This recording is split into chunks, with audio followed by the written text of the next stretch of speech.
Assalamualaikum warahmatullahi wabarakatuh. A'udzubillahi minasyaitonirrajim. Bismillahirrahmanirrahim. Alhamdulillahi rabbil alamin, wassalatu wassalamu ala asyrafil anbiya'i wal mursalin Sayyidina Muhammad wa ala alihi wa sahbihi ajma'in. Rabbi syrah li sadri wa yassir li amri wahlul 'uqdatam min lisani yafqahu qawli. Subhanaka la ilma lana illa ma 'allamtana innaka antal alimul hakim. Wa la hawla wa la quwwata illa billahil aliyyil azim.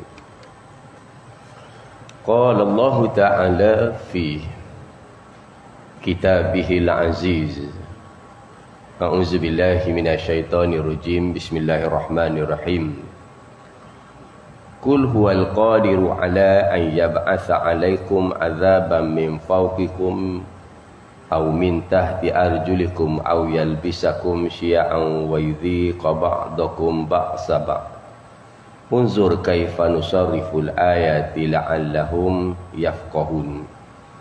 Wa kadzalika bihi qaumuka wa huwal haqq.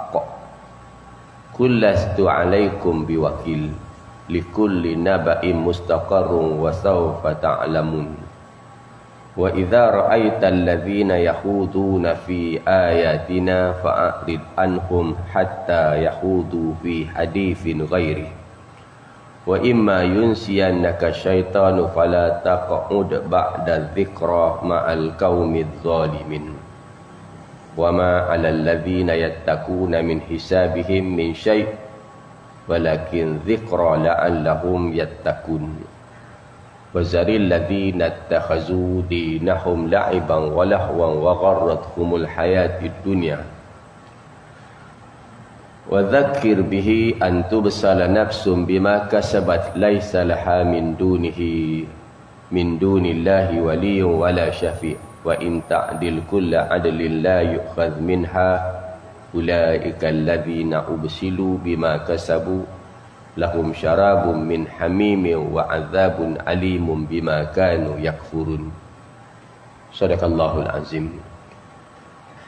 Firman Allah Subhanahu wa taala di dalam surah Al-An'am bermula daripada ayat 65 berakhir pada ayat ke-70 yang bermaksud, katakanlah olehmu wahai Muhammad, dialah yang berkuasa mengirimkan azab kepadamu daripada atas ataupun dari bawah kapak kakimu, atau dialah yang mencampurkan kamu dalam golongan-golongan yang saling bertentang-tentangan dan merasakan kepada kamu sebahagian keganasan sebahagian yang lain. Perhatikanlah bagaimana kami memperjelaskan berulang-ulang kali tanda-tanda kekuasaan kami, agar mereka semua memahami, agar semua mereka mengerti. Dan kaum mendustakan azab, padahal azab itu sudah jelas adanya. Katakanlah oleh Muhammad, aku ini bukan penanggungjawab kamu. Setiap berita yang dibawa oleh Rasul ada waktu terjadinya, dan kelak kamu semua akan mengetahuinya. Dan apabila engkau wahai Muhammad melihat orang memperolok-olokkan ayat kami, maka tinggalkanlah mereka sehingga mereka beralih ke perbicaraan lain. Dan jika syaitan benar-benar menjadikan engkau lupa akan larangan itu, setelah ingat kembali, maka jangan sekali-kali kamu duduk bersama-sama dengan orang-orang yang zalim. Orang-orang yang bertakwa tidak ada langsung tanggungjawab sedikit pun atas dosa-dosa, iaitu orang-orang kafir. Tetapi mereka berkewajipan untuk mengingatkan agar mereka semua bertakwa. Dan tinggalkanlah orang-orang yang menjadikan agamanya sebagai permainan dan senda gurauan, dan mereka telah tertipu oleh kehidupan di dunia ini. Dan peringatkanlah kepada mereka dengan ayat Al-Quran agar setiap orang tidak terjerumus ke dalam neraka. kerana perbuatan mereka sendiri. Tiada baginya pelindung dan pemberi syafaat pertolongan selain Allah. Dan jika mereka hendak menebus dengan segala tebusan pun, nescaya tidak akan diterima. Mereka itu adalah orang-orang yang dijerumuskan ke dalam neraka Jahannam. Disebabkan perbuatan mereka sendiri, mereka mendapat minuman daripada air yang mendidih dan azab yang amat pedih disebabkan kekafiran mereka dahulu. Alhamdulillah, summa alhamdulillah. Marilah sama-sama kita merafak syukur kehadrat Allah Subhanahu wa taala. Pada subuh yang mulia ini kita masih diberikan Allah Subhanahu wa taala kelapangan waktu, diberikan Allah Subhanahu wa taala kesempatan usia, dapat lagi kita terus mengabdikan diri kita kepada Tuhan kita, dan dapat lagi dikurniakan kepada kita nikmat kesihatan. Maka dengan nikmat sihat itu terus menerus kita bersujud kepada Allah Subhanahu wa taala setiap masa dan setiap ketika. Mudah-mudahan dengan sedikit amal kebaikan kita yang kita lakukan ini, Allah memandangnya dengan satu pandangan yang baik, dan Allah kurniakan pada kita balasan-balasan pahala insya-Allah pada hari akhirat. Jangan lupa berniat beriktikaf. Mudah-mudahan kita duduk dalam masjid ini, selain daripada kita dapat ilmu, insya-Allah kita dapat pahala. Selain dari dapat pahala, insya-Allah kita dapat makan. Selain daripada dapat makan, insya-Allah kita dapat bungkus. Dan selain dari dapat bungkus, mudah-mudahan kita dapat doa daripada para malaikat yang sentiasa mengampun, memohon kepada Allah agar Allah mengampunkan dosa-dosa orang yang melakukan amal kebaikan yang duduk dalam majlis ilmu ni, insya-Allah. Alhamdulillah, seperti mana biasa saya akan memulakan kuliah dengan memilih beberapa ayat daripada ayat Al-Quran. Kalau yang lepas saya memilih pada ayat ke-60. Allah kata wa huwal ladzi yatawaffakum bil-laili wa ya'lamu ma jarahtum bin-nahar. Dalam ayat ini Allah kata dialah yang menidurkan kamu pada waktu malam, satu, dan dia mengetahui apa yang kamu buat pada waktu siang, dua, dia membangkitkan kamu pada waktu siang, tiga, untuk menghabiskan usia kamu, empat, kepadanya lah nanti kamu semua akan dikembalikan, lima. Complete set, satu corak kehidupan. Kita tidur, waktu malam, waktu siang, apa yang kita buat Allah Ta'ala tahu. Untuk habiskan masa kita, kepadanya kita balik, nanti akan diberitahu kepada kita apa yang telah kita kerjakan sepanjang usia kita. Minggu lepas saya baca kepada tuan-tuan juga, 2 minggu lepas, daripada surah Fussilat ayat 21. Maka saya berpesan untuk diri saya sendiri dan untuk tuan-tuan supaya sentiasa berhati-hati terhadap 5 perkara di antaranya yang akan menjadi saksi di mahkamah Allah nanti. Dalam ayat ke-21 daripada surah Fussilat, pendengaran, penglihatan, kulit-kulit mereka, kata Allah, akan menjadi saksi terhadap apa yang kita kerjakan, terhadap apa yang kita lakukan. Maka pada pagi ini kita lompat sedikit pada ayat 65. Kita tengok kehebatan Allah. Kita akan jumpa banyak sangat jawapan-jawapan yang cantik-cantik tentang kehidupan ini.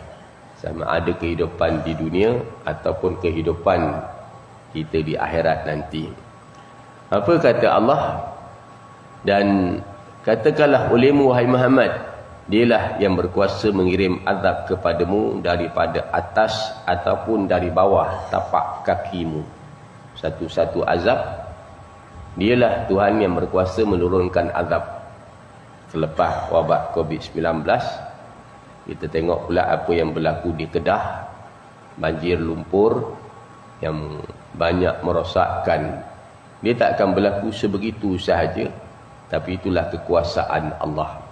Supaya bila manusia ini ditimpa bala sebegitu, manusia ingat balik kepada Allah. Bahawa manusia itu terlalu kerdil. Apa yang manusia hendak, apa yang Allah Ta'ala hendak, maka Allah lakukan begitu sahaja. Manusia tak mampu nak menahannya. Manusia takkan mampu nak menahannya. Tapi itulah kehidupan. Seperti mana saya sebut kepada tuan-tuan kemarin, Allah kata hidup dan mati ni memang Allah nak uji manusia ni. Siapa di antara kita yang paling baik amalannya. Sama ada dari atas ataupun dari tapak kakimu. Atau dialah yang mencampurkan kamu dalam golongan saling bertentangan. Ini hebatnya Allah Ta'ala. Kadang-kadang kita fikir tentang manusia ni bergaduh. Manusia ni bermusuh, berkelahi. Sampai kadang-kadang di masjid, di surau, bergaduh, berkelahi di masjid. Dalam rumah, adik-beradik, saudara mara, bergaduh. Kita pun duk fikir macam mana manusia yang ada otak, ada akal fikiran, boleh bergaduh, berbunuh. Suami bunuh laki, bunuh isteri, isteri bunuh suami. Anak bunuh bapa, bapa bunuh anak. Bapa, mak bunuh anak, anak bunuh mak. Hari ni berlaku. Kita rasa pelik. Kalau binatang berlaku macam tu, lainlah cerita. Kerana dia binatang. Tapi manusia lakukan begitu. Kenapa jadi begitu? Bila kita buka dalam ayat 65 ni, maka dia mencampurkan kamu pada golongan yang saling bertentangan. Saling bertentangan. Ayat ni kalau tuan-tuan buka dalam ayat 123, 124, 125 surah Taha.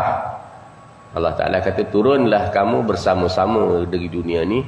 Nanti sebahagian kamu akan jadi musuh kepada sebahagian yang lain. Jadi semalam habis kuliah, ada yang bertanya, saya pun tak tahu sekarang ni nak Ustaz, mana yang baik, mana yang jahat. Orang yang baik kita nak pilih dengan orang jahat. Mana orang baik ni, mana orang jahat dah tak tahu. Akhirnya saya dikata tidak mengundi Ustaz. Saya kata dalam Islam ni, Islam ajar ke semuanya. Bukan Islam mengajar tentang hidup di dunia aja. Tapi Islam ajar juga tentang hidup akhirat. Cuma kita tak jumpa. Senang aja, dalam ada dua persimpangan, kita tengok mana yang lebih sedikit mudarat daripada yang banyak mudarat. Dua-dua mudarat, ambil yang lebih sedikit mudaratnya, yang lebih sedikit mudarat dalam urusan sebegitu.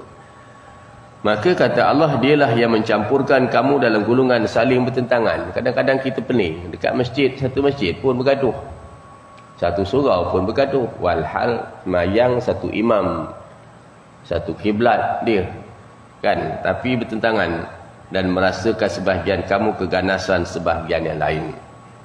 Perhatikanlah bagai kamu mana kami menjelaskan berulang-ulang kali tanda kekuasaan kami, agar mereka semua memahami. Habis macam mana Ustaz? Ada aja bertembung. Ada sahaja bertembung. Kita pergi ada sahaja pertembungan. Baik dengan jahat ni ada aja. Jawapan dia, kita bersamalah istiqamah bersama-sama dengan orang yang baik. Tapi semalam bila saya bacakan ayat Quran yang hari ni berlaku, masalahnya orang kita ni kadang-kadang dia menganggap Al-Quran ini macam buku tulisan biasa je. Dia pandang Quran ni, dia tidak muliakan Quran ni, bahawa Quran tu datangnya daripada Allah. Kalamullah. Jadi kalau kalamullah dia pun tak faham, dia tak reti nak hormat, maka bagaimana dia nak menerima pengajaran ni tadi? Dan kamulah dan kaummu mendustakan azab, kata Allah. Kaum kamu ni tak percaya akan ada azab. Ada orang kita tengok mutakhir hari ini perlekehkan Islam. Saya minggu ni minggu sedih sikit datang. Minggu sedihnya sebab apa? Orang Melayu, orang Islam kita sendiri yang memperlekehkan agama di sendiri. Saya rasa sedih datang.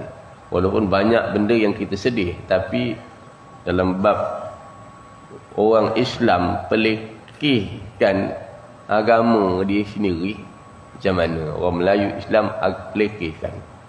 Bagi saya mungkin punca dia kerana sama ada dia nak cari popular ataupun dia menjadi orang suruhan, menjadi orang suruhan dalam tempoh berapa minit nak tebus 20,000 tu boleh dapat. Ada juga orang tu yang nak tolong, yang nak bantu sebagainya. Tuan-tuan, sekejap aja kita nak buat masjid ni pun tuan belum tentu dapat satu hari boleh dapat 20,000. Jadi bagaimana kat situ? Kalau tuan-tuan buka dalam Al-Quran, banyak pengajaran yang kita boleh ambil daripada Al-Quran itu sendiri. Kisah Nabi Musa dengan Nabi Harun, ada pengajaran di situ. Maka kata Allah, kamu mendustakan azab. Padahal azab itu sudah jelas adanya. Ada azab, tunggu sekejap aja. Katakanlah oleh Muhammad, aku ini bukan penanggungjawab kamu. Kan dalam media sosial ada orang yang komen, ada orang beri nasihat, ingat akhirat. Ada orang beri panduan, ingat akhirat, hidup kita ni akan mati. Ada orang beri nasihat, macam-macam bentuk nasihat. Ada pula orang yang menyokong juga. Betul tak betul? Ada yang menyokong, itu hak dia, kebebasan dia. Dia punya sukalah. Kita tengok, dia punya sukalah, kata dia, kebebasan dia. Ada juga macam tu. Katakanlah oleh Muhammad, aku bukanlah penanggungjawab kamu. Kepada Nabi pun tuan-tuan, Allah kata, aku bukan bertanggungjawab, tetapi kerja aku mengingatkan kau. Dia buat dosa, dia dapat dosa. Kita tak tanggung apa. Tanggungjawab kita ni nak nyampaikan, nak ingatkan. Setiap berita yang dibawa oleh Rasul ada waktu terjadinya. Kelak kamu akan ketahui. Allah kata setiap berita yang dibawa oleh Rasul, satu hari matahari terbit sebelah barat, maka akan berlaku himpunan di padang mahsyar yang dikhabarkan matahari sejarak sejengkal dari kepala. Ditiupkan iza zulzilatil ardu zilzalaha, bila bumi digoncang dengan goncangan sedahsyat-dahsyatnya dan sebagainya. Bila Nabi bawa, Nabi sebut, kata Allah, setiap berita yang dibawa oleh Rasul itu ada waktu terjadinya. Percaya dengan tak percaya je lah kan. Ada orang percaya dan ada orang yang tidak mahu mempercayai. Kita nak bercakap macam mana? Kalau Rasul tadi tidak bertanggungjawab, kita pun tak bertanggungjawab. Kerana kecuali tanggungjawab kita ialah kita beri ingat kepada mereka. Orang kata nak dengar-dengar, tak nak dengar, lantaklah kau. Kan? Ada aku rugi apa? Kita tak rugi apa.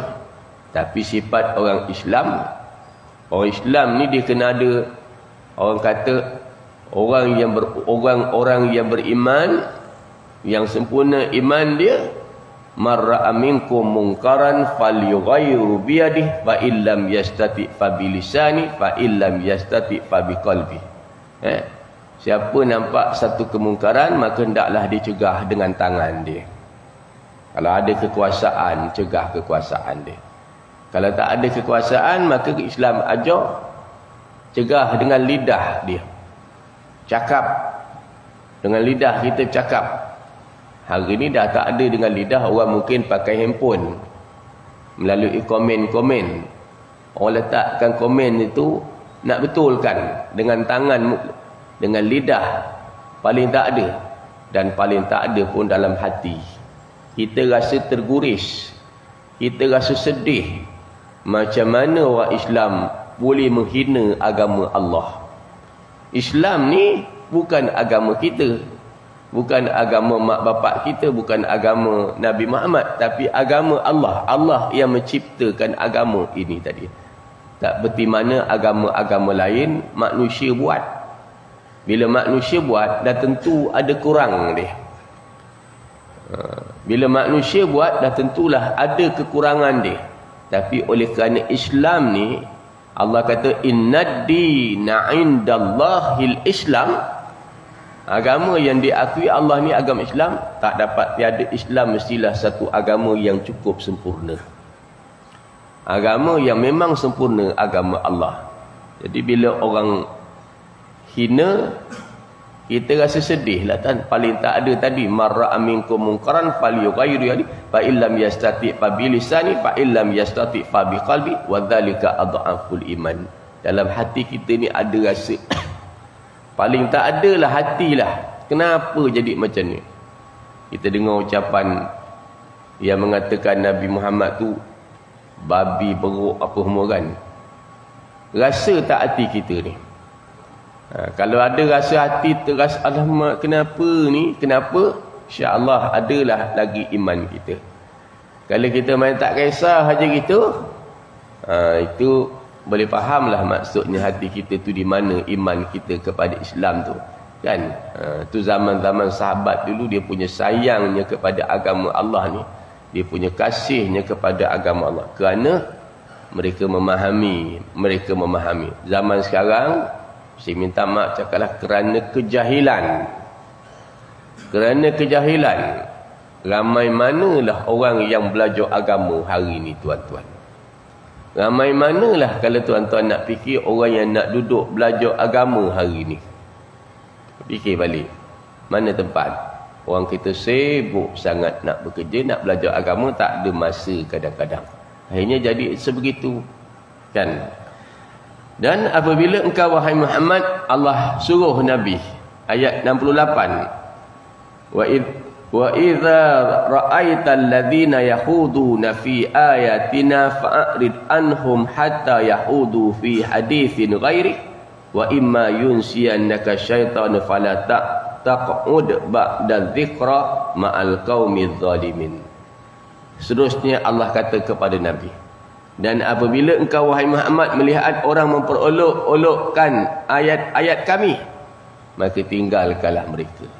Kita tengok orang yang mula nak olok-olokkan, pemain-pemainkan ayat Allah, maka tinggalkan mereka. Jangan duduk bersama mereka sehingga mereka beralih kepada perbicaraan lain, sampai mereka tukar tajuk, tak cerita lagi persendakan ayat-ayat Allah. Dan jika syaitan benar-benar menjadikan engkau lupa, jika syaitan benar-benar menjadikan engkau lupa akan larangan itu, maka setelah ingat kembali, jangan kamu duduk bersama-sama dengan orang yang zalim. Dan wa ma 'alal ladzina yattaquna min isabihim min syai' walakin dzikra la'allahum yattaqun. Cantik Allah kata. Dan orang-orang yang bertakwa, kata Allah, tidak bertanggungjawab sedikit pun atas dosa-dosa mereka. Orang yang bertakwa, orang yang beriman, tak tanggungjawab sikit pun atas dosa-dosa mereka. Bila mereka buat dosa, maka dosa tu untuk diri dia. Habis nak buat apa busybody? Nak buat apa busybody? Jawabnya dekat bawah tu. Tetapi kewajipan mereka ialah mengingatkan agar mereka bertakwa. Kewajipan kita cakap, jangan buat, jangan lakukan. Kewajipan kita, dosa dia buat, kita tak tanggung. Besok bala seksa dia kena, kita tak tanggung dosa dia. Baik orang kafir ke orang yang mengaku, kita tak tanggung dosa dia. Yang kita ada tanggungjawab ialah menegur mereka tadi, agar orang tu jadi bertakwa. Ayat 70 ni yang saya nak bawa tuan-tuan renung pasal isu sekarang ini, isu yang mutaakhir hari ini macam membarah lah tuan-tuan, macam membarah. Setelah kita dengar dekat luar negara, dekat India dan sebagainya, orang pelekehkan Islam, yang bukakan tudung, pemainkan Islam, kan pesenda-sendakan Islam. Hari ni pam berlaku sana, kita riuh pam sekali ni berlaku dekat dalam negara kita. Apa respon kita? Apa respon kita? Apa respon? Maka Allah kata dalam Al-Quran, وَذَرِلْ الَّذِينَ اتَّخَذُوا دِينَهُمْ لَعِبًا وَلَهْوًا وَغَرَّتْهُمُ الْحَيَاةُ الدُّنْيَا. Kata Allah, dan tinggalkanlah orang yang menjadikan agamanya sebagai permainan dan senda gurau. Tinggalkanlah orang yang jadikan agama sebagai permainan dan senda gurau. Kalau agama Allah pun boleh dimain-mainkan, disendegurau, Tuhan yang menciptakan dia, Tuhan yang beri dia nafas, Tuhan yang bagi dia pendengaran, penglihatan, Allah yang bagi dia nyawa, Allah yang bagi dia kesihatan. Segala nikmat dikurniakan oleh Allah. Tuhan yang bagi nikmat tu pun dia boleh permain-mainkan. Maka bagaimana tentang kehidupan dia? Allah kata, dan tinggalkanlah orang yang menjadikan agama ini sebagai permainan dan sendegurau, dan mereka telah tertipu oleh kehidupan di dunia ini. Kenapa mereka buat? Kerana mereka tertipu oleh hidup di dunia ini. Kadang-kadang untuk cari popular. Kisah seorang perempuan yang kita tengok yang pakai tudung. Buka tudung dia, buka baju dia, buka semua. Nak cari apa tu sebenarnya tu? Nak cari apa tu? Nak cari apa? Kalau tidak kerana nak cari popular.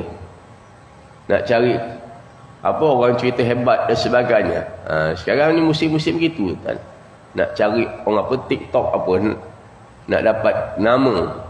Mari kita dah baca kepada tuan-tuan satu hadis Nabi. Orang yang melakukan suatu amalan dengan tujuan untuk mencari kemasyhuran diri semata-mata, kata Nabi, sama seibarat mana orang yang mendaki gunung dalam keadaan dia bawa air. Dia pikul air dekat belakang. Setiap kali air itu tumpah dekat badan dia, dia rasa sedap, dia rasa selesa, sejuk. Tapi sayang bila dia sampai di puncak bukit, maka air itu tak ada. Maka tertipu dalam kehidupan dunia, peringatkanlah mereka dengan Al-Quran. Allah suruh kita ni ingatkan dia dengan Al-Quran, agar setiap orang tidak terjerumus ke dalam neraka kerana perbuatan mereka sendiri. Perbuatan yang demikian boleh menyebabkan batal iman dia, batal Islam dia. Datang seorang lelaki dekat rumah saya gitu, sembangnya panjang. Di antaranya isu berkaitan dengan menuduh kafir. Menuduh orang kafir ni Ustaz, apa hukum menuduh orang kafir? Apa hukum menuduh orang kafir? Saya tanya dia, siapa yang menuduh orang kafir?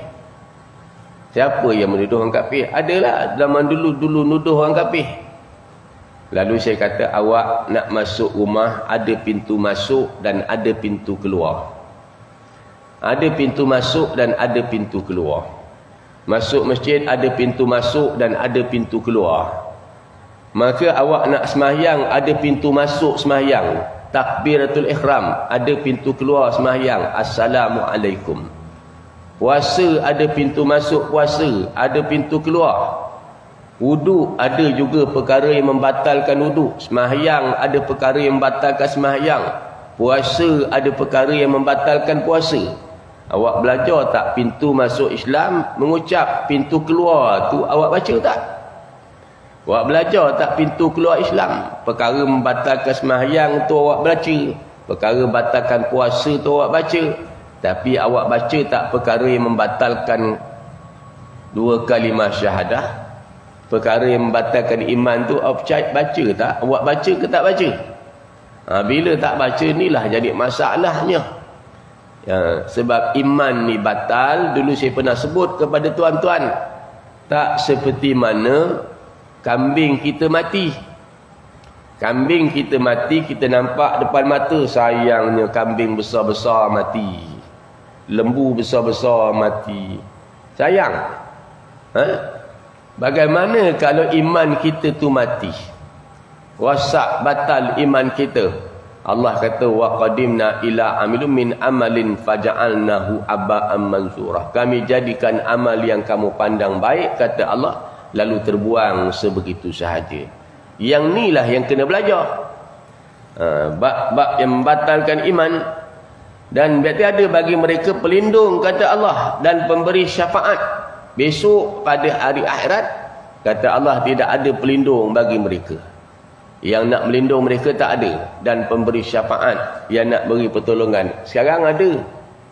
Dalam tempoh berapa minit, berapa jam, saya ingat satu hari 20,000 boleh dapat.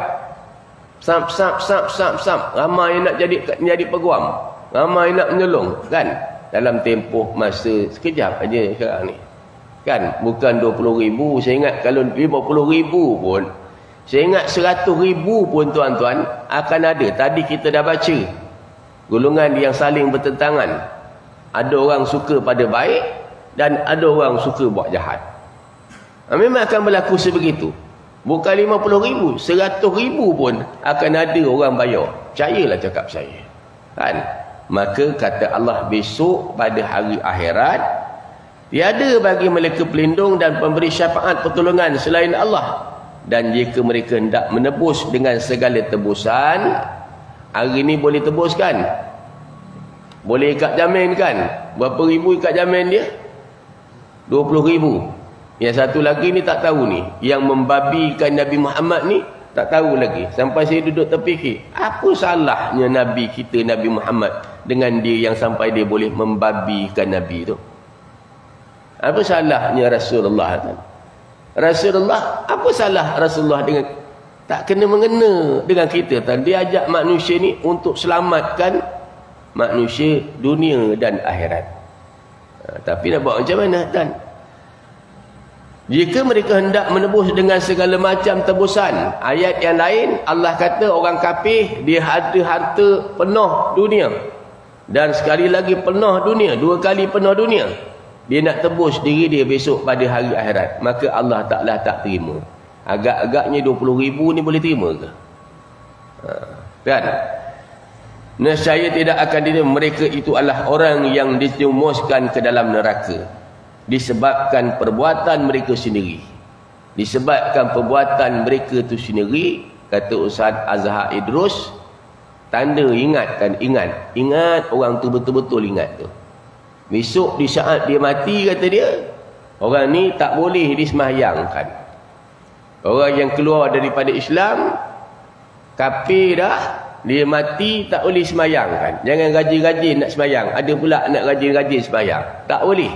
Kalau saya pun macam itulah, depan tu dia cakap contoh, ada orang kata minum arak tu sebenarnya halal, kata dia. Orang tu kata arak tu halal. Dia cakap pukul 7 minit dia cakap. 7-10 minit dia mati. Saat tu dia mati, saya tak sembayangkan. Kalau dia bercakap dalam keadaan dia tahu hukum, maka rosak, batal akidah dia, Islam dia habis. Kalau dia jahil lain. Tapi kalau dalam keadaan dia tahu, dia cakap 7-8 minit dia bercakap, 7-9 minit dia mati, tuan-tuan bagi upah RM100 ustaz, ni upah RM100 ustaz. Dah, saya tak akan semayangkan. Itu bab apa kita tengok. Memang tak boleh disemayangkan. Orang yang kafir tak disemayangkan. Nak buat macam mana? Kesan dia punya besarnya, tuan-tuan, punya besarnya. Jangan pandang kecil. Kita ni pandang yang kecil. Kadang-kadang benda itu kita pandang kecil saja. Alah, ustaz. Kita bimbang berlaku pada anak-anak isteri kita. Satu hari akan datang begitu. Dan jika mereka minta mendapat minuman, mereka mendapat minuman daripada air yang mendidih, kata Allah. Orang yang dicurahkan air yang panas mendidih atas kepala ni, masuk ni luluh isut tapak kaki dia keluar. Dan begitulah azab yang pedih disebabkan kekafiran mereka dahulu. Kerana mereka yang buat ni tadi menjadikan mereka ini batal iman dia, batal Islam dia, kafir dia. Curah tadi, cair seluruh isi perut dia keluar ikut 2 tapak kaki. Itu antara perkara yang ditimpakan ke atas orang yang menjadikan agama dia main-main dan sendegurau. InsyaAllah kita menyambung kembali kuliah kita sikit lagi masa, tuan-tuan, pada muka surat 29 hari ini. Betul kan? Malaikat dan manusia. Apabila Allah Subhanahu wa taala menghendaki untuk menjadikan Adam alaihi salam dan menyatakan kepada malaikatnya, lalu mereka bertanyakan tentang hikmah kejadian manusia itu, kerana mereka bimbang dengan kejahatan, derhaka, menumpah darah dan kekufuran yang akan dilakukan oleh manusia. Lalu Allah menyatakan kepada mereka akan hikmah yang besar di sebalik kejadian manusia itu, di mana malaikat tidak mengetahui. Perkara ini dinyatakan oleh firman Allah, Wa idh qala rabbuka lil malaikati inni ja'ilun fil ardi khalifah qalu ataj'alu fiha man yufsidu fiha wa yasfiku dima'a wa nahnu nusabbihu bihamdika wa nuqaddisu lak qala inni a'lamu ma la ta'lamun. Surah Baqarah ayat ke-30. Ingatlah ketika Tuhanmu berfirman kepada para malaikat, sungguhnya aku hendak menjadikan khalifah di atas muka bumi ini.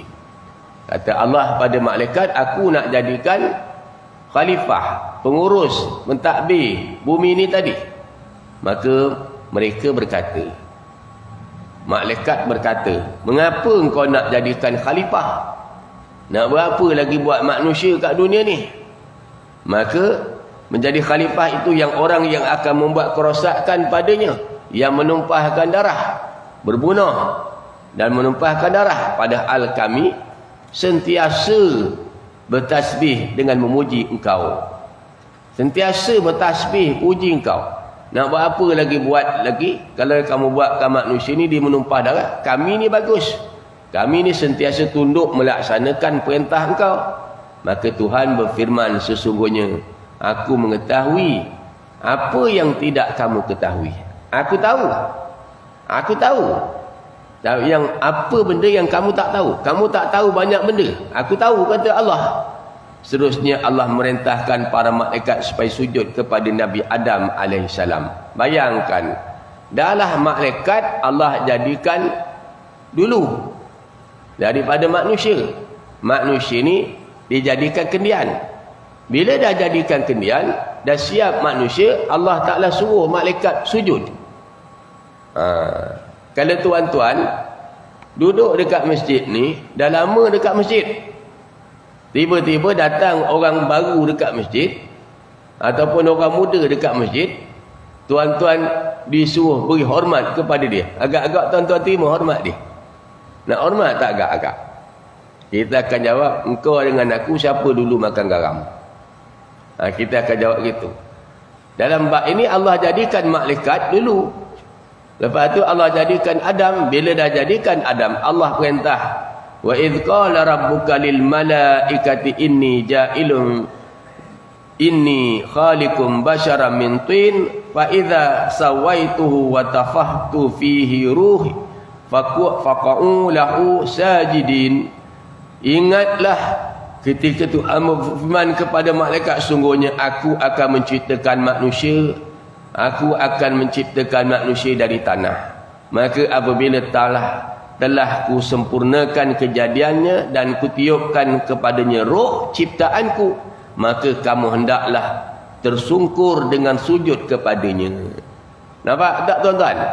Agak-agaknya tuan-tuan yang duduk lama dekat masjid ni, tiba-tiba datang seorang yang baru nak jadi pengurusi ke, nak jadi apa ke, agak-agak tuan-tuan boleh terima tak agak-agak?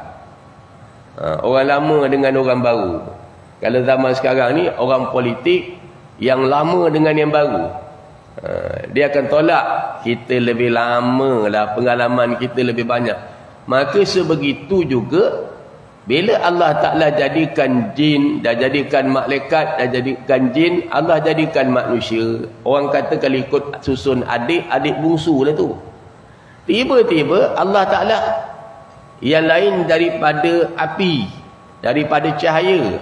Adam Allah jadikan dia daripada tanah. Api kan dia meninggi, kan? Cahaya kan hebat. Tiba-tiba yang jadi daripada tanah ni Allah Ta'ala suruh yang lain tadi sujud kepada yang jadi pada tanah.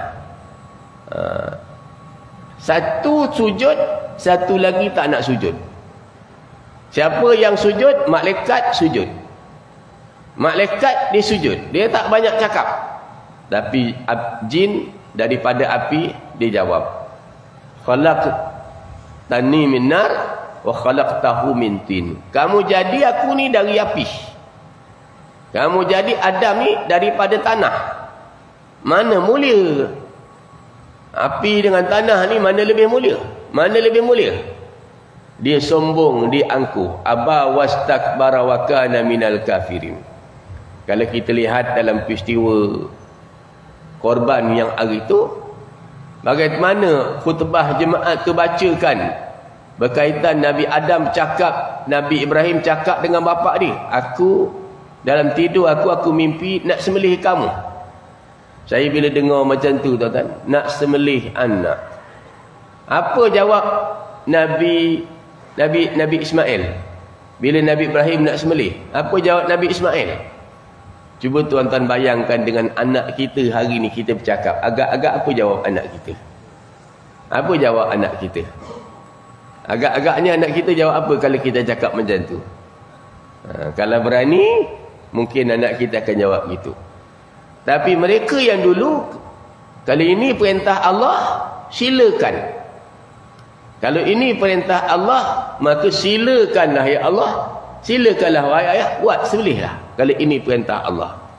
Letak di situ kehebatannya tuan-tuan tentang Allah Subhanahu Wa Taala, itu sendiri hebat. Ini cantiknya. Maka sebegitu juga saya sebut kepada tuan-tuan hari itu. Kalau tuan-tuan lalu, saya kata dekat AMJ tadi, ada satu madrasah tahfiz. Cantik madrasah tu. Saya lalu minggu ni, saya lalu lagi 2 kali tengok lawa sebenarnya. Tapi madrasah tu sekarang ni dah berhutan. Bila ustaz yang tak ada, dia jadi krisis berhutan. Sampai sekarang ni hutan tadi tak bermanfaat lah. Jadi hutan, semak dan sebagainya. Sayangnya, berbuallah dengan seorang. Bila seorang tu bercerita satu demi satu, saya cakap dia macam ni lah. Kita ni ibarat beras dengan air. Beras dengan air ni, kalau beras dengan perangai beras saja, keras. Air dengan perangai air dia gitu saja, maka sampai bila dia tak berubah? Dia kena bertolak ansur. Bila beras direndam dalam air, datangnya api, maka beras tadi menjadi lembut. Air tadi serap dalam beras, datangnya api menjadi dia baik. Sebegitu juga kita orang baik dengan jahat, patut bila datang agama, datang Al-Quran, sepatutnya menjadi lebih baik. Sepatutnya begitu. Tapi kadang-kadang walaupun datang juga api tadi, dia tetap dengan kesan berah dia tadi, kerah dan sebagainya. Jadi bayangkan tuan-tuan bagaimana malaikat nak sujud kepada Adam alaihissalam. Tapi oleh kerana itulah perintah Allah. Orang zaman sekarang ditanya. Ada satu kisah saya tengok dalam tuan. Di kisah dia tanya. Dia tak percaya bila bapa dia hantar dia belajar agama, ngaji agama, nak belajar agama. Dia kata dia tak nak belajar. Bapa suruh belajar, dia tak nak belajar. Tak nak belajar. Akhirnya boleh belajar, kata dia dengan syarat ustaz boleh jawab soalan saya ni, kata dia. Ada 3 soalan dia nak bagi. Soalan yang pertama, macam mana ustaz-ustaz semua kata Allah Ta'ala tu ada, tapi saya tak nampak pun Allah. Kalau ada Allah, tentulah saya dapat lihat Allah Ta'ala. Cawan ada, kita nampak cawan.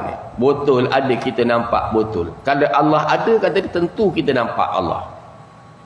Soalan yang kedua, kata dia, berkaitan dengan macam mana besok kalau jin ni kena bakar dengan api. Biarlah relevan. Jin dibakar dengan api, dia ni daripada api, bakar dengan api, tak ke main-main nama dia tu. Mana boleh panas.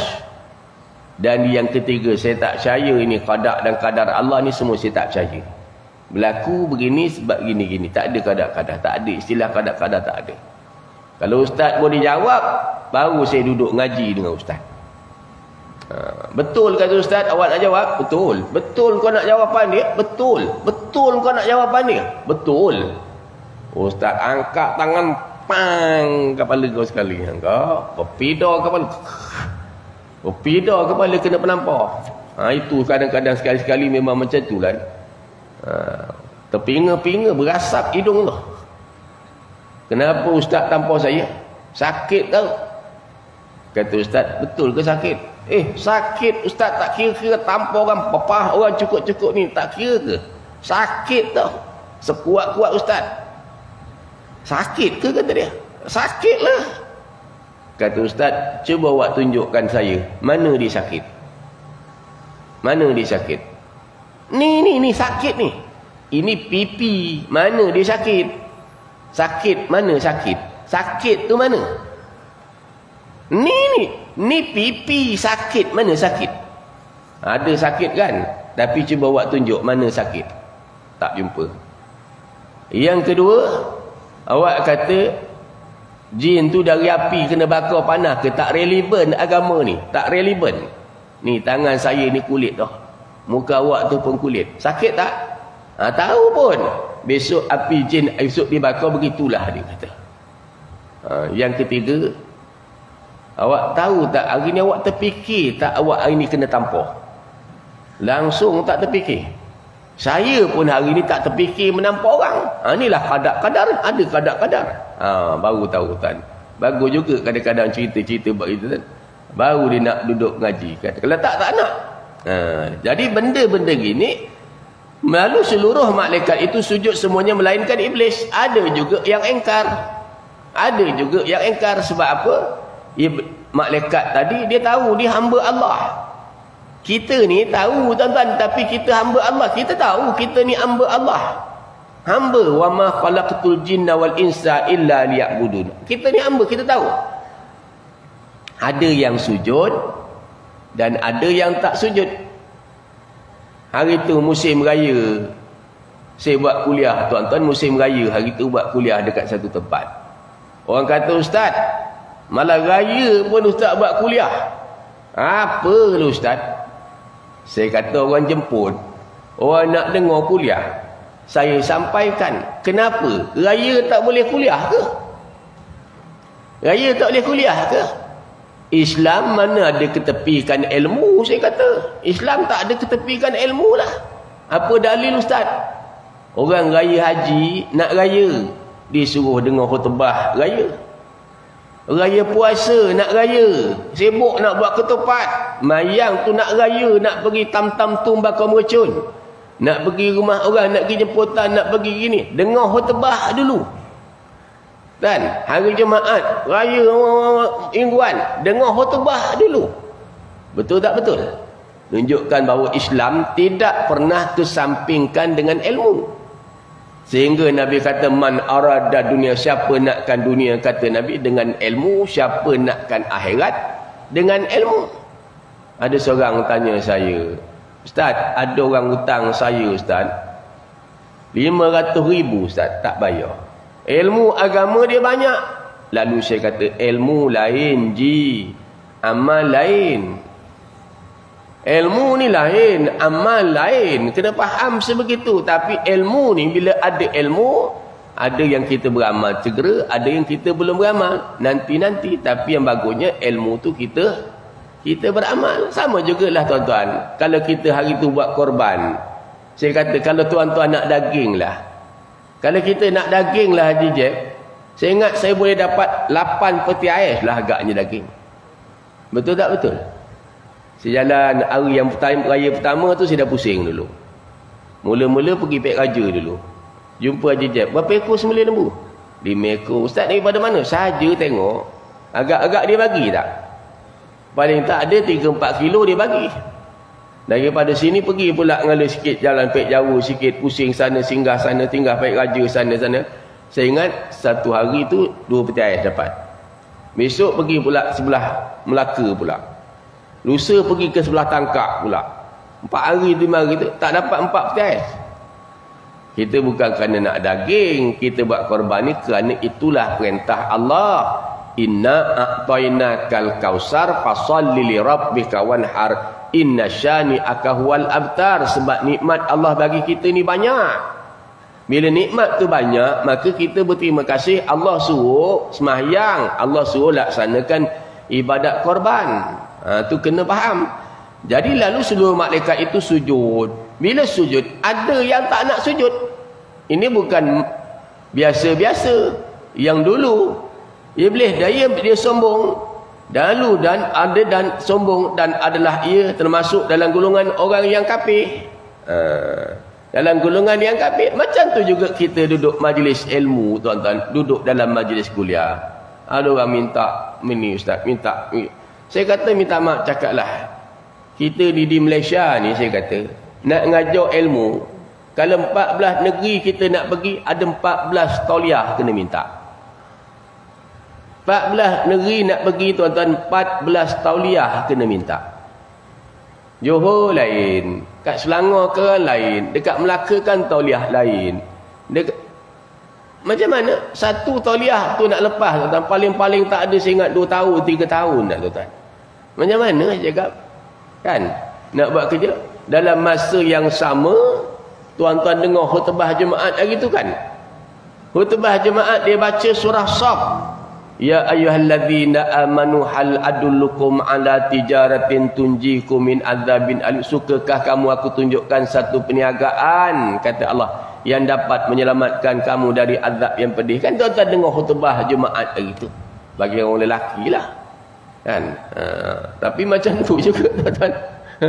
Yang lepas saya pergikan tuan-tuan, saya bacakan kepada tuan-tuan hadis keempat daripada kitab Hadis Qudsi. Siapa yang berpagi-pagi dalam keadaan berduka cita. Ni saya kuliah tempat tuan-tuan ni. Ustaz yang nak kuliah pun jadi letih kan. Tengok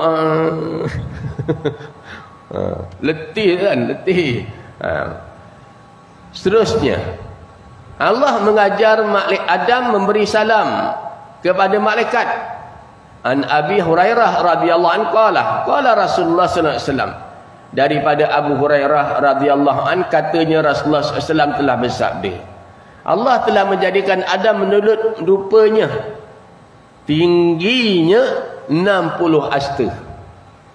Tinggi Adam 60 hasta. Satu hasta macam ni.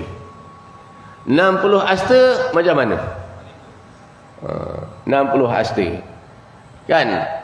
Dan manakala ia telah menciptakannya, lalu dia berfirman kepadanya, pergilah, berilah salam kepada mereka. Mereka ialah beberapa malaikat yang sedang duduk. Dengarlah apa yang mereka dengarlah apa yang mereka hormatkan kepadamu. Itulah cara kamu memberi hormat dan cara anak cucumu. Lalu Adam pun pergi dan berkata, Assalamualaikum. Mereka membalas, Assalamualaikum warahmatullah. Rasulullah bersabda, mereka menambah dengan warahmatullah.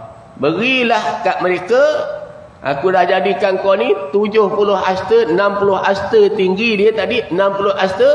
Pergi kat malaikat hormat. Nampak tak? Lingkungan masuk tempat orang hormat, memuliakan orang. Ni nak tengok antara timbang balas. Jin, malaikat dijadikan dulu. Adam dijadikan kendian. Jin, malaikat dijadikan daripada api dan cahaya. Adam dijadikan tanah. Tiba-tiba dari tanah Allah Ta'ala suruh jin yang jadi dulu tu, malaikat yang jadi dulu tu sujud kepada Adam. Tiba-tiba jin yang daripada api, malaikat yang daripada cahaya, Allah Ta'ala suruh sujud kepada Adam.